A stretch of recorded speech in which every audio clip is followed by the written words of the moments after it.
আজকে অনেক দিন পরে আমরা 4 বান্ধবীরা মিলে বেরিয়েছি।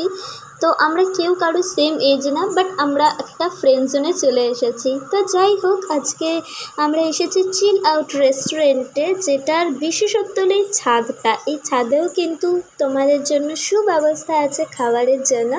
তো আমরা ছাদে এসেছিলাম ছবি তুলতে, কারণ ছাদে আজকে বৃষ্টি হচ্ছিল, মানে চারিদিকে বৃষ্টি হচ্ছিল, ওই জন্য ছাদে জল জমে রয়েছে।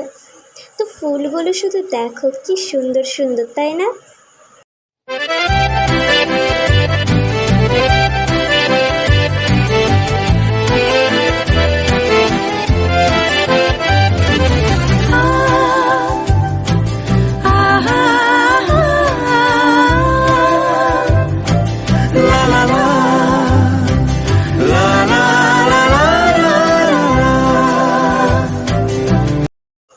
এই যে ঝিরিঝিরি বৃষ্টি বইছিল, আর সাথে আমাদের ফটোশ্যুট তো চলছিলই। আর এই যে আমাদের সুন্দরী সাথী, আর এখানে সুনিতা দিদার ছবি তুলে দিচ্ছিল, আর এই যে আমি।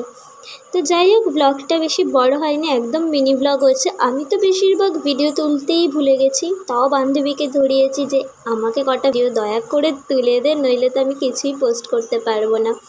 তো যাই হোক, আজকে চুলটা মা বেঁধে দিয়েছে, এত বাজে লাগছিল আমাকে ওইভাবে বেনুনি করে, কি বলবো, মুখটা আরও বেশি বড় লাগছিল। যাই হোক, তোমরা ভিউটা শুধু জাস্ট দেখো, কত সুন্দর না? আর ওই যে ওখানে ছাদের ট্যাঙ্কিতে যে তবলাগুলো দেখলে, ওইটা হলো জলের ট্যাঙ্কি, দারুণ কিন্তু। তো যাই হোক, এইবারে আমরা খেতে চলে এসেছিলাম। এখানে আমরা অর্ডার করেছিলাম মশালা টি, আর আরেকটা কী যেন খেয়েছি, হ্যাঁ ওটা না নামটাই মনে নেই। আর এখানে একটা চিকেনের আইটেম নিয়েছিলাম স্টার্টারে, এটার নামটাও মনে নেই। যাই হোক, তারপরে এখানে বাটার নানের সাথে নিয়েছি আমরা মিক্সড রাইস আর কড়াই চিকেন। যাই হোক, খাওয়া দাওয়া করে নিই এখন, টাটা।